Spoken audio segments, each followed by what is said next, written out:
नारद जी और श्री कृष्ण की लीला। बहुत समय पहले की बात है। द्वारका नगरी में एक दिन देवर्षि नारद अपने वीणा के मधुर स्वरों के साथ पधारे। उनके मन में एक जिज्ञासा उठी थी। संसार के लोग कहते हैं कि भगवान श्री कृष्ण सबसे बड़े योगेश्वर हैं, सर्वज्ञ हैं, सबके हृदय की बात जानते हैं। नारद जी सोचने लगे, क्या सचमुच ऐसा है? क्यों ना उनकी लीला को परखूं। नारद जी राजमहल पहुंचे। द्वारपालों ने प्रणाम किया और भीतर ले गए। कृष्ण मुस्कुराते हुए सिंहासन पर बैठे थे, मानो पहले से ही जानते हो कि नारद किस विचार से आए हैं। उन्होंने उठकर नारद जी का स्वागत किया और बोले, देवर्षि, आज आपकी वीणा की धुन कुछ अलग कह रही है। अवश्य कोई प्रश्न मन में है। नारद जी थोड़ा चकित हुए, फिर बोले, प्रभु, आप तो अंतर्यामी हैं। मैं देखना चाहता हूँ कि आपकी माया कितनी अद्भुत है और आप भक्तों के मन को कैसे समझते हैं। कृष्ण ने हल्की मुस्कान के साथ कहा, ठीक है नारद, पर पहले आप मेरे साथ नगर भ्रमण करें। दोनों साधारण वेश में द्वारका की गलियों में निकल पड़े। रास्ते में एक गरीब ब्राह्मण मिला जो भगवान का नाम लेते हुए सूखी रोटी खा रहा था। कृष्ण ने पूछा, ब्राह्मण देव, क्या आप संतुष्ट हैं? ब्राह्मण बोला, प्रभु की कृपा है, जो मिला वही प्रसाद है। कृष्ण ने नारद की ओर देखा, पर कुछ कहा नहीं। थोड़ा आगे गए तो एक धनी व्यापारी मिला जो सोने चांदी के बीच बैठा चिंता में डूबा था। कृष्ण ने पूछा, इतना धन होते हुए भी चिंता क्यों? व्यापारी बोला, और अधिक चाहिए, अभी संतोष कहाँ? नारद जी समझ गए कि कृष्ण उन्हें कुछ दिखाना चाहते हैं, पर रहस्य अभी स्पष्ट नहीं हुआ था। कुछ दूर एक किसान खेत में मेहनत कर रहा था और हर फावड़े के साथ गोविंद कह रहा था। कृष्ण ने नारद से पूछा, देवर्षि, बताइए, इनमें सबसे बड़ा भक्त कौन है? नारद ने तुरंत उत्तर दिया, निश्चय ही वो ब्राह्मण जो आपका नाम लेकर सूखी रोटी खा रहा था। कृष्ण बोले, अच्छा, पर एक काम कीजिए, ये तेल से भरा कटोरा लीजिए और पूरी नगरी का चक्कर लगाइए, ध्यान रहे एक बूंद भी न गिरे। नारद जी कटोरा लेकर चल पड़े। पूरा ध्यान तेल पे था कि कहीं छलक न जाए। जब वे लौटे तो कृष्ण ने पूछा, कितनी बार मेरा नाम लिया? नारद लज्जित होकर बोले, प्रभु, ध्यान तो तेल पर था, नाम लेने का अवसर ही नहीं मिला। कृष्ण मुस्कुराए, और वो किसान दिन भर कठिन परिश्रम करते हुए भी हर क्षण मेरा स्मरण करता है।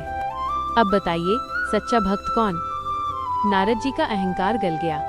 वे समझ गए कि भक्ति बाहरी आडंबर से नहीं, हृदय की सच्चाई से होती है। उन्होंने चरणों में झुककर कहा, प्रभु, आपकी लीला अगाध है। मैं आपको परखने आया था, पर आपने ही मुझे पहचान दिया। कृष्ण ने स्नेह से उठाकर कहा, नारद, जो सीख ले वही सच्चा ज्ञानी है। संसार में रहकर कर्तव्य निभाना और साथ ही प्रभु को याद रखना, यही श्रेष्ठ साधना है। ये सुनकर नारद जी ने वीणा उठाई और मधुर स्वर में गाने लगे, नारायण नारायण, प्रभु की महिमा अपरंपार। द्वारका की गलियां उस भजन से गूंज उठीं। उस दिन से नारद जहां भी जाते, लोगों को यही शिक्षा देते, धन, वैभव, ज्ञान से बड़ा है निष्कपट भक्ति का भाव। नारद जी का हृदय उस दिन से बदला बदला सा हो गया था। वे जहां भी जाते, लोगों को यही बताते कि सच्चा भक्त वही है जो अपने काम करते हुए भी भगवान को याद रखे। पर उनके मन में अभी भी एक जिज्ञासा थी, प्रभु की माया कितनी व्यापक है, क्या मैं उसे पूरी तरह समझ सकता हूँ? एक दिन वे फिर द्वारका पहुँचे। इस बार उन्होंने देखा कि राजमहल के बाहर सैकड़ों लोग खड़े हैं, कोई रोग से पीड़ित, कोई दुख से व्याकुल, कोई धन चाहता, कोई संतान। नारद जी सोचने लगे, इतने लोगों की इच्छाएं अलग अलग हैं, प्रभु सबकी सुनते कैसे होंगे? वे भीतर गए तो देखा, कभी भगवान किसी बीमार बालक के सिर पर हाथ रख रहे हैं, कभी किसी वृद्ध की समस्या सुन रहे हैं, तो कभी किसी स्त्री को धैर्य दे रहे हैं। आश्चर्य की बात यह थी कि हर व्यक्ति को लगता कि प्रभु केवल उसी पर ध्यान दे रहे हैं। नारद जी ने मन ही मन सोचा, ये तो अद्भुत है, एक ही समय में इतने रूप, इतनी करुणा। उसी समय प्रभु ने मुस्कुराकर कहा, देवर्षि, मन में प्रश्न उठ रहा है ना? नारद जी चौंके, प्रभु, आप तो मेरे विचार भी सुन लेते हैं। उत्तर मिला, जो सबके हृदय में बैठा है, उसके लिए मन की आवाज छिपी कहाँ रहती है। फिर उन्होंने कहा, नारद, चलो आज तुम्हें मेरी योग माया का एक और रहस्य दिखाऊं। इतना कहते ही उन्होंने अपनी दिव्य शक्ति से नारद जी को एक अलग दृश्य दिखाया। नारद ने देखा, एक ही समय में प्रभु अलग अलग स्थानों पर हैं। कहीं वे ग्वाल बालों के साथ हंस रहे हैं, कहीं भक्त की पुकार सुन रहे हैं, कहीं युद्ध भूमि में धर्म की रक्षा कर रहे हैं, कहीं किसी साधु के ध्यान में प्रकट हो रहे हैं। हर रूप में वही करुणा, वही शांति, वही तेज। यह दृश्य देखकर नारद जी की आंखें नम हो गईं। उन्होंने भाव विभोर होकर कहा, प्रभु, अब समझ गया, आप एक होकर भी अनेक हैं और अनेक होकर भी एक। आपकी लीला को जानना तो असंभव है। प्रभु ने समझाया, माया को जानने की कोशिश मत करो, भक्ति को जानो। जो प्रेम से पुकारता है, मैं उसके पास स्वयं चला जाता हूँ। मैं वैभव से नहीं, भावना से बंधता हूँ। नारद जी ने हाथ जोड़कर कहा, तो क्या कोई साधारण मनुष्य भी आपको पा सकता है? उत्तर मिला, हाँ, यदि उसका मन निर्मल हो, अहंकार न हो और वो सबके कल्याण की भावना रखे, तो मैं उसके हृदय में सदा वास करता हूँ। इतना सुनते ही नारद जी का स्वर भर्रा गया। उन्होंने वीणा के तार छेड़े और गाने लगे। भक्ति ही प्रभु तक पहुँचने का सेतु है, प्रेम ही सबसे बड़ा मंत्र है। उनका संगीत सुनकर आसपास के लोग भी भाव विभोर हो उठे। उस दिन नारद जी ने प्रण किया कि वे सृष्टि के हर लोक में जाकर यही संदेश फैलाएंगे। सच्चा ज्ञान वही है जो अहंकार मिटाए और प्रेम बढ़ाए। कहते हैं उस दिन के बाद से जब भी नारद नारायण नारायण कहते हैं, उनके स्वर में पहले से अधिक विनम्रता और प्रेम झलकता है, क्योंकि उन्होंने प्रभु की लीला को केवल देखा ही नहीं, अनुभव भी किया था। नारद जी अब पहले जैसे नहीं रहे थे। उनके भीतर विनम्रता की गंगा बहने लगी थी, पर प्रभु की लीला का सागर इतना अथाह था कि हर क्षण कोई नया रहस्य सामने आ जाता। एक दिन उन्होंने मन ही मन सोचा, मैंने प्रभु की महिमा देख ली, पर क्या मैं उनकी भक्ति की गहराई भी समझ पाया हूँ? उसी क्षण आकाशवाणी सी हुई, देवर्षि, यदि जानना चाहते हो तो पृथ्वी पर जाओ और मेरे सबसे प्रिय भक्त को खोजो। नारद जी तुरंत पृथ्वी लोक पहुँचे। वे नगर नगर वन वन घूमे। कहीं योगी तपस्या में लीन थे, कहीं राजा मंदिर बनवा रहे थे, कहीं साधु भजन कर रहे थे। हर कोई उन्हें भक्त लगा, पर आकाशवाणी ने कहा था, सबसे प्रिय भक्त। दिन बीत गए। थके हारे नारद एक छोटे से गांव पहुंचे। वहां उन्होंने देखा, एक साधारण किसान खेत जोत रहा है। उसके कपड़े मैले थे, शरीर पर पसीना था, पर चेहरे पर अद्भुत शांति थी। वो सुबह उठकर एक बार प्रभु का नाम लेता, फिर दिन भर काम करता, रात को सोने से पहले फिर एक बार नाम लेता। नारद जी को आश्चर्य हुआ, बस 2 बार नाम? इतने से ये कैसे महान भक्त हो सकता है? उन्होंने दिव्य दृष्टि से देखा तो पाया, उसके मन में न लालच है, न छल, न घमंड। वह हर कार्य ईश्वर को समर्पित मानकर करता है। नारद जी लौटकर प्रभु के पास गए और बोले, प्रभु, मैंने तपस्वी देखे, यज्ञ करने वाले देखे, दिन रात जप करने वाले देखे, पर आपने जिस भक्त को सबसे प्रिय कहा, वह तो साधारण किसान निकला। प्रभु मुस्कुराए और बोले, नारद, तुम दिन भर मेरा नाम जपते हो, ये सत्य है, पर जब तुम्हें अपनी विद्या या तप का गर्व हो जाता है, तब उस क्षण तुम्हारा मन मुझसे हट जाता है। वो किसान दिन में केवल 2 बार मेरा नाम लेता है, पर जब लेता है तो पूरे हृदय से। उस समय उसके मन में मेरे सिवा कुछ नहीं होता। नारद जी का सिर झुक गया। उन्हें समझ आ गया कि भक्ति की गिनती शब्दों से नहीं, भावना से होती है। प्रभु ने आगे कहा, स्मरण की मात्रा नहीं, उसकी सच्चाई महत्व रखती है। जो मुझे प्रेम से पुकारता है, मैं उसके लिए सदा उपस्थित हूँ, चाहे वो राजा हो या किसान। यह सुनकर नारद जी की आंखों से आंसू बह निकले। उन्होंने वीणा उठाई और गाते हुए बोले, प्रभु, अब मैं जान गया, आपको पाने का मार्ग कठिन साधना नहीं, सरल हृदय है। उस दिन से नारद जहाँ भी जाते लोगों से यही कहते, भक्ति का अर्थ है अपने हर कर्म को ईश्वर को समर्पित करना। यदि मन निर्मल है तो प्रभु दूर नहीं, वही आपके भीतर विराजमान है। और कहते हैं, आज भी जब कहीं सच्चे मन से प्रभु का नाम लिया जाता है, तो आकाश में कहीं न कहीं नारद जी की वीणा स्वयं बज उठती है, जैसे वे उस भक्ति के साक्षी बन रहे हों। नारद जी अब हर लोक में घूमते हुए प्रेम और भक्ति का संदेश सुना रहे थे, पर प्रभु की लीला का अंत कहाँ? एक दिन उनके मन में फिर एक विचार आया। प्रभु कहते हैं कि वे हर जगह हैं, हर जीव में हैं, पर क्या सचमुच वे हर परिस्थिति में साथ रहते हैं? जैसे ही ये प्रश्न उठा, सामने स्वयं श्री कृष्ण प्रकट हो गए। मुस्कुराकर बोले, देवर्षि, फिर परीक्षा लेनी है क्या? नारद जी झेप गए, प्रभु, परीक्षा नहीं, बस जिज्ञासा है। प्रभु बोले, तो ठीक है, आज तुम स्वयं अनुभव कर लो। इतना कहते ही दृश्य बदल गया। नारद जी ने देखा कि वे एक घने जंगल में खड़े हैं। चारों ओर अंधेरा, पशुओं की आवाज और रास्ता भी दिखाई नहीं दे रहा। वे घबराकर बोले, प्रभु, आप कहाँ हैं? कोई उत्तर नहीं। वे आगे बढ़े तो कांटे पैरों में चुभे, प्यास लगी, डर भी लगा। उन्होंने पुकारा, हे प्रभु, मेरी रक्षा कीजिए। तभी दूर एक दीपक जलता दिखा। वे दौड़कर वहां पहुंचे तो देखा, एक बूढ़ी स्त्री झोपड़ी में बैठी है। उसने पानी दिया, भोजन दिया और बोली, डरो मत, मैं हूं ना। नारद जी ने राहत की सांस ली। रात भर वह स्त्री उनकी सेवा करती रही। सुबह जब नारद जी उठे तो झोपड़ी गायब, स्त्री गायब और सामने वही प्रभु खड़े मुस्कुरा रहे थे। नारद जी समझ गए, ओह, तो वो आप ही थे? प्रभु बोले, हाँ नारद, जब तुम डर रहे थे और मुझे पुकार रहे थे, तब मैं उसी रूप में तुम्हारी सहायता करने आया। मैं हमेशा अपने भक्तों के साथ रहता हूँ, पर वे पहचान नहीं पाते। नारद जी भाव विभोर हो उठे। उन्होंने कहा, प्रभु, अब मुझे समझ आया, आप केवल मंदिरों में नहीं, हर उस व्यक्ति में हैं जो दूसरों की सहायता करता है। प्रभु ने कहा, यही सच्चा ज्ञान है। जो हर प्राणी में मुझे देखे, वही सच्चा भक्त और सच्चा ज्ञानी है। तभी आकाश से मधुर स्वर गूंजा। वो स्वयं नारद की वीणा थी, जो बिना छुए ही बज उठी। नारद जी ने आंखें बंद कर लीं और गाने लगे। जहाँ दया है वहाँ प्रभु हैं, जहाँ प्रेम है वहाँ प्रभु हैं। उस दिन के बाद नारद जी जब भी किसी को कष्ट में देखते, तुरंत सहायता करते और कहते, दूसरों की सेवा ही भगवान की सच्ची पूजा है। कहते हैं उस लीला के बाद नारद जी की वाणी में ऐसा प्रभाव आ गया कि जो भी उनका भजन सुनता, उसके मन का अहंकार पिघलने लगता और हृदय में शांति उतर आती। नारद जी अब भीतर से पूर्णतः बदल चुके थे। उनके मन में अब ना कोई संदेह था, ना अहंकार, केवल प्रभु के दर्शन की तृष्णा और उनके रहस्यों को समझने की लालसा थी। एक दिन वे ध्यान में बैठे बैठे सोचने लगे, प्रभु की माया का तो मैंने थोड़ा अनुभव किया, पर क्या उसकी सीमा भी है? जैसे ही ये विचार आया, सामने स्वयं श्री कृष्ण प्रकट हो गए। उन्होंने स्नेह से कहा, देवर्षि, तुम अब भी माया का रहस्य जानना चाहते हो? नारद जी ने हाथ जोड़कर कहा, हाँ प्रभु, यदि आपकी कृपा हो तो। प्रभु मुस्कुराए और बोले, तो चलो आज तुम्हें मेरी सबसे अद्भुत लीला दिखाता हूँ। इतना कहते ही नारद जी को एक नया दृश्य दिखाई दिया।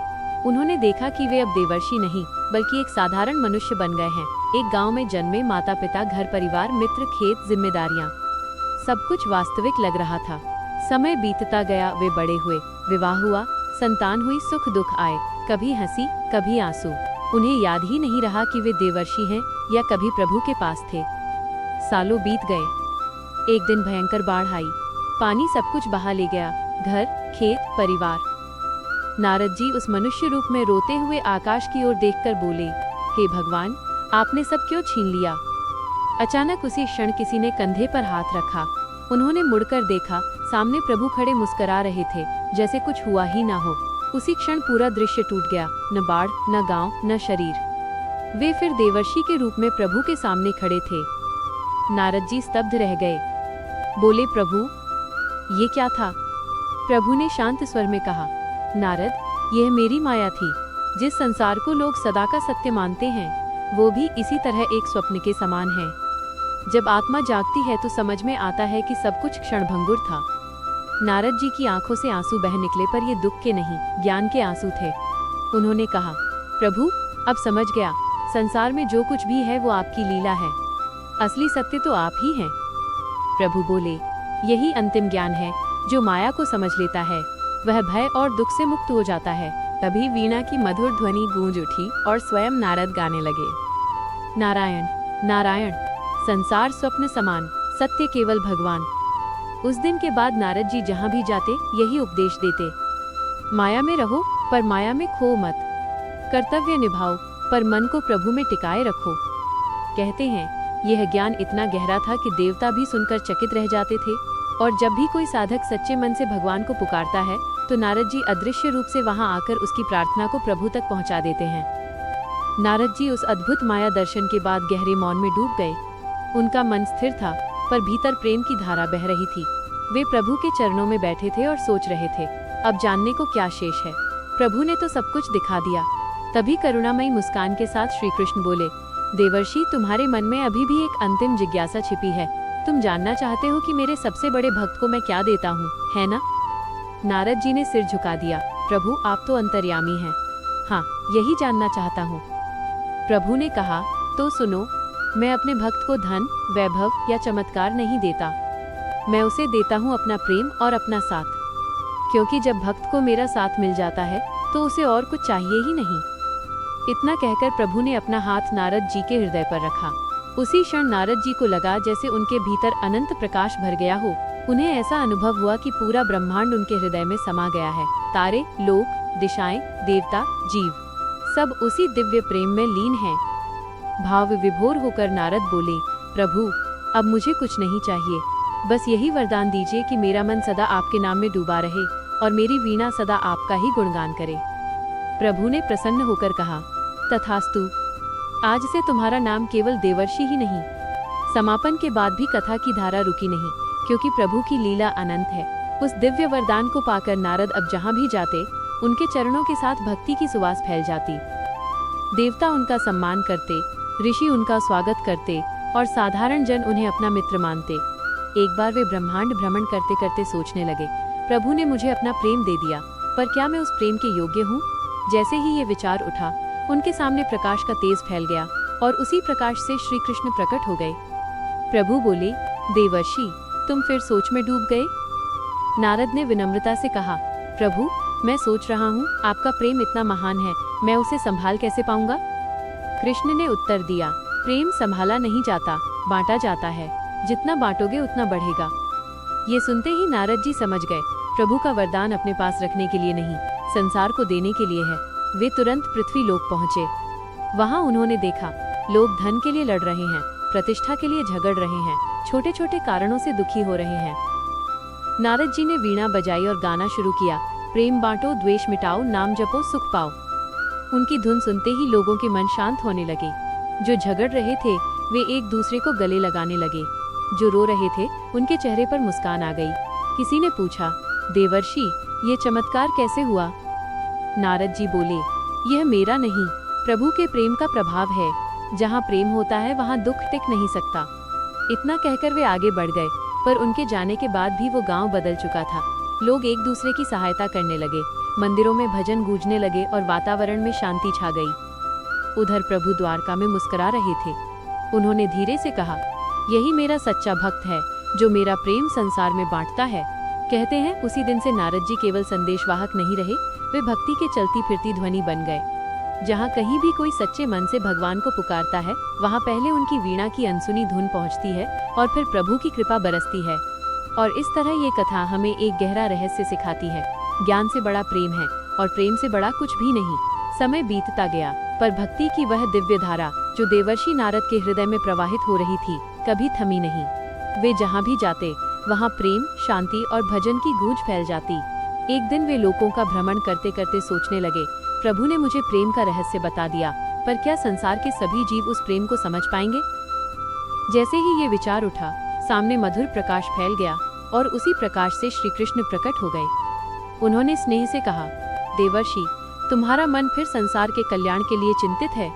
नारद जी बोले, प्रभु, मैं देखता हूँ कि लोग आपको पाना चाहते हैं, पर मार्ग कठिन समझकर निराश हो जाते हैं। क्या ऐसा कोई सरल उपाय नहीं जिससे हर कोई आपको पा सके? प्रभु मुस्कुराए और बोले, है नारद, सबसे सरल उपाय है नाम। जो सच्चे मन से मेरा नाम लेता है, मैं उसके हृदय में स्वयं प्रकट हो जाता हूँ। न बड़े यज्ञ चाहिए, न कठिन तप, सिर्फ निष्कपट हृदय चाहिए। ये सुनते ही नारद जी का चेहरा खिल उठा। उन्होंने पूछा, तो क्या जो व्यक्ति दुखी है, पापों से घिरा है या जिसने जीवन में गलतियां की हैं, क्या वो भी आपका नाम लेकर आपको पा सकता है? प्रभु ने गंभीर स्वर में कहा, हाँ, यदि उसका पश्चाताप सच्चा हो और वो प्रेम से पुकारे तो मैं उसे भी स्वीकार करता हूँ। मेरे लिए कोई छोटा या बड़ा नहीं, सब मेरे अंश हैं।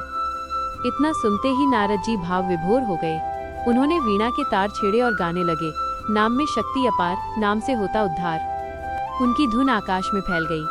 देवता, ऋषि, गंधर्व सब उस भजन में डूब गए। उसी क्षण कई लोगों में लोगों के मन से दुख और भय दूर होने लगे, जैसे किसी अदृश्य करुणा ने उन्हें छू लिया हो। प्रभु ने कहा, देखो नारद, यही नाम का प्रभाव है। जब तुम मेरा गुणगान करते हो तब तुम केवल गीत नहीं गाते, तुम आत्माओं को उनके घर का रास्ता दिखाते हो। नारद जी ने सिर झुकाकर कहा, प्रभु, अब मुझे समझ आ गया। मेरी वीणा का हर स्वर तभी पूर्ण है जब उसमें आपका नाम हो। प्रभु ने आशीर्वाद देते हुए कहा, जाओ देवर्षि, और सृष्टि में ये संदेश फैलाओ, भक्ति कठिन नहीं, बस सच्चे मन की पुकार है। उस दिन के बाद से जब भी कोई प्रेम से भगवान का नाम लेता है, कहते हैं कि कहीं न कहीं नारद जी की वीणा स्वयं बज उठती है, जैसे वे उस पुकार को सुनकर प्रसन्न हो रहे हों। और इस प्रकार ये दिव्य कथा हमें अंतिम शिक्षा देती है, प्रभु तक पहुँचने का सबसे छोटा मार्ग है प्रेम से लिया गया उनका नाम।